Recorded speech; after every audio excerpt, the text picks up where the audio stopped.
Do not save what is left after spending, but spend what is left after saving. This powerful advice sets the stage for our journey into the world of emergency funds. Think of an emergency fund as your financial parachute, ready to deploy when life throws you into a freefall. It's not just a pool of money, it's your buffer against life's unpredicted storms. In this series, we'll explore why an emergency fund is crucial, how to determine its right size, strategies to build it, common pitfalls to avoid, and how to maintain and use it wisely. Get ready to discover practical tips, inspiring real-life examples, and straightforward advice. Whether you're just starting or looking to refine your approach, this series is your roadmap to financial security. Stay tuned for Chapter 1, where we'll dive into why having an emergency fund is the cornerstone of a solid financial plan. Let's embark on this journey to financial peace of mind together. Chapter 1: The Importance of an Emergency Fund. First off, what exactly is an emergency fund? Simply put, it's money set aside for life's unexpected events. Think of it like a financial safety net, catching you when life throws you a curveball. Dave Ramsey, a personal finance guru, famously said, "An emergency fund turns a crisis into an inconvenience." And he's right. Without it, a car breakdown or a sudden job loss can turn into a financial disaster. Now, you might wonder, how often do these emergencies happen? More than you'd think. A Federal Reserve study found that 40% of Americans would struggle to cover a $400 emergency expense. This statistic alone underscores the importance of being prepared. But why do so many of us skip this step? It's often because we underestimate the unpredictability of life. As Ramsey puts it, you must plan for the unexpected. That's where the emergency fund comes into play. It's not just about saving money, it's about giving yourself peace of mind. How much should you save? While experts like Ramsey suggest starting with $1,000, the ultimate goal is to cover 3 to 6 months of living expenses. This amount gives you a cushion to handle most of life's surprises without spiraling into debt. So, how do you start? The first step is to assess your monthly expenses. Look at your rent or mortgage, utilities, food, and transportation costs. These are your essentials, and your emergency fund should be able to cover these for a few months. Next, start small but be consistent. Even saving $20 a week adds up over time. Remember, building an emergency fund is a marathon, not a sprint. It's about gradual progress, not overnight success. Where should you keep this fund? Accessibility is key. A high-yield savings account is a great option. It keeps your money safe, accessible, and even earns a bit of interest. Avoid tying up this money in investments or accounts with withdrawal penalties. Now let's talk about discipline. Avoid the temptation to dip into this fund for non-emergencies. As Warren Buffett says, do not save what is left after spending. Instead, spend what is left after saving. This mindset is crucial for maintaining your emergency fund. In summary, an emergency fund is essential for financial stability. It's not just about saving money, it's about building a buffer against life's uncertainties. Start small, stay consistent, and remember, this fund is for emergencies only. And there you have it, the fundamentals of an emergency fund. In our next chapter, we'll explore how to determine the right size for your fund. Remember, in the world of personal finance, being prepared isn't just smart, it's necessary. Chapter 2: How much do you really need? First things first, there's no one-size-fits-all number. Your emergency fund should reflect your life, your expenses, and your risks. As Vicki Robin, co-author of Your Money or Your Life, suggests, personal finance is just that, personal. So, where do you start? Begin by looking at your monthly expenses. This includes rent, utilities, groceries, and any recurring debts. Understanding your monthly outflow is key to knowing how much you need in case of emergencies. Now, think about your lifestyle. Do you have dependents? Are you the sole earner in your family?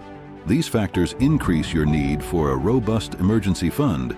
The more people relying on your income, the larger your safety net should be. What about job stability? If your job is less stable or your income fluctuates, like in freelance work, leaning towards a larger emergency fund makes sense. Remember, this fund is about security in uncertain times. Experts like Dave Ramsey and Suze Orman often suggest aiming for 3 to 6 months' worth of expenses. This range provides a solid foundation for most people. It's enough to cover you in situations like job loss or unexpected medical bills. Let's talk numbers. If your monthly expenses are $3,000, aim for an emergency fund between $9,000 and $18,000. It sounds like a lot, but remember, it's about building up over time. Inflation is another factor to consider. As the cost of living rises, so should your emergency fund. Keeping pace with inflation ensures your fund maintains its value over time. Where should this money come from? Look for areas in your budget to cut back. Maybe it's dining out less or skipping that extra coffee. Small savings can lead to big results. Automating your savings can be a game changer. Set up automatic transfers to your emergency fund each payday. It's a set it and forget it strategy that works wonders. What if you hit your goal? Don't stop there. Review and adjust your emergency fund annually. As your life changes, so should your fund. Remember, building an emergency fund isn't about restricting your life, it's about empowering it. As Robin says, money is something you trade your life energy for. So invest it in your peace of mind. Chapter 3. Building your emergency fund.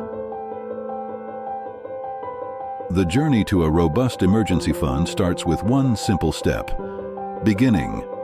As Ramit Sethi, author of I Will Teach You to Be Rich, advises, the single most important factor to getting rich is getting started, not being the smartest person in the room.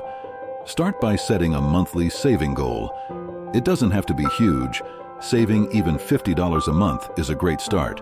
Remember, consistency beats speed when it comes to building your fund. Next, look at your budget. Where can you cut back? Small changes, like cooking at home instead of eating out, can free up more money for your fund. One effective strategy is automating your savings. Set up a direct transfer to your emergency fund right after you get paid. This way, you save without even thinking about it. Consider a high-yield savings account for your fund. These accounts offer better interest rates, helping your money grow while it's saved. Don't forget about windfalls. Tax refunds, bonuses, or any unexpected cash should go straight into your emergency fund. If you have debts, balance debt repayment with building your fund. Having some savings for emergencies is crucial, even if you're paying off debt. Keep your emergency fund separate from your checking account. It reduces the temptation to dip into it for non-emergencies. Review your expenses regularly. If you find yourself saving more easily, increase your monthly saving goal. Don't get discouraged by setbacks. If you need to use some of your fund, focus on rebuilding it afterward. Remember, every little bit counts. As Sethi says, it's more important to start than to start right. Another strategy is to earn extra income. Side hustles or part-time jobs can boost your emergency fund quickly. Be patient. Building a full emergency fund takes time. It's a long-term commitment to your financial security. Celebrate small victories. When you reach milestones, like saving your first $1,000, acknowledge your progress. Stay focused on your goal. Remind yourself why you're saving. This fund is a buffer against life's uncertainties.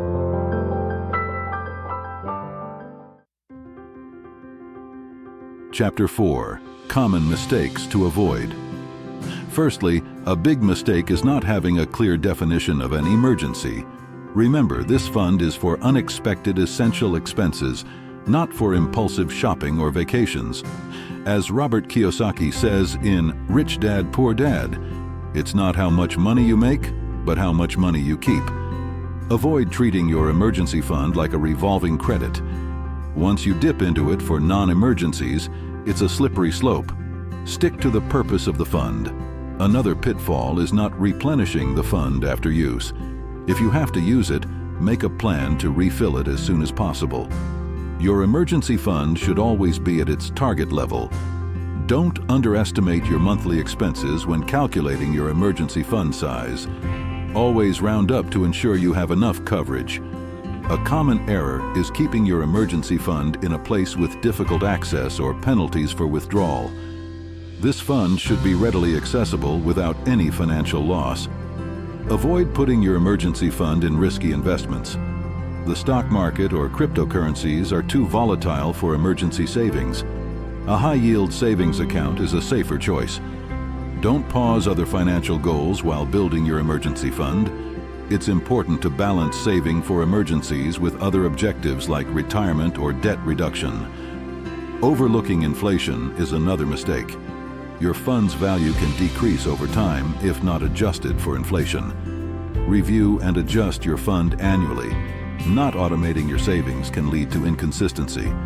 Set up automatic transfers to ensure regular contributions to your fund. Ignoring small expenses adds up.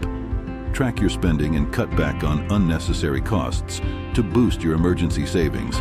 Don't let lifestyle inflation eat into your savings ability. As your income grows, maintain your living standards and divert the extra income to your emergency fund. Neglecting insurance as a part of your overall financial plan is risky. Insurance can cover many potential emergencies, reducing the burden on your emergency fund. Avoid the set it and forget it mentality. Regularly review your fund and adjust as your financial situation changes. Not communicating with family members about the purpose and importance of the emergency fund can lead to misuse. Ensure everyone understands it's for emergencies only.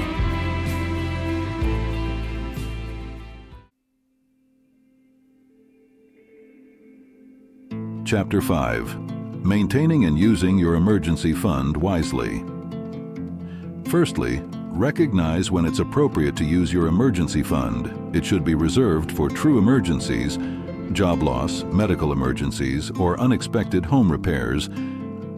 Benjamin Graham in The Intelligent Investor emphasizes the importance of discernment in financial decisions.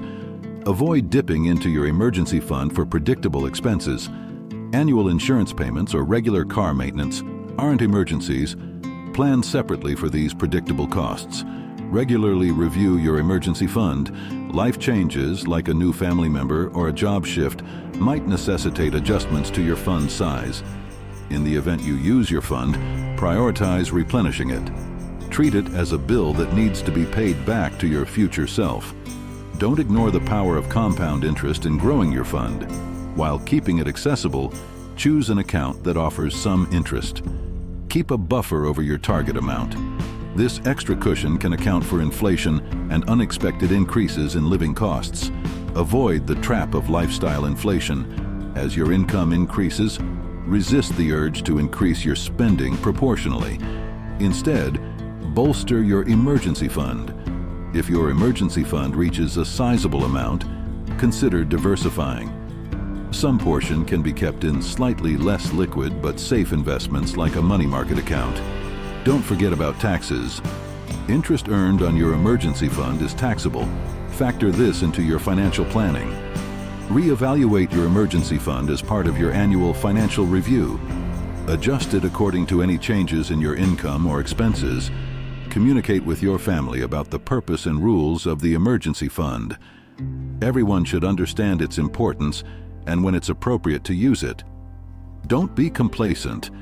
Just because you haven't needed your emergency fund recently doesn't mean you won't need it in the future. Remember, your emergency fund is a sign of financial responsibility. It's a commitment to your financial stability and peace of mind. In summary, maintaining and using your emergency fund wisely is a continuous process. It requires discipline, foresight, and regular review. As we conclude our series, remember that your emergency fund is more than just money. It's a cushion against life's uncertainties, a tool for financial stability, and a reflection of your financial savviness.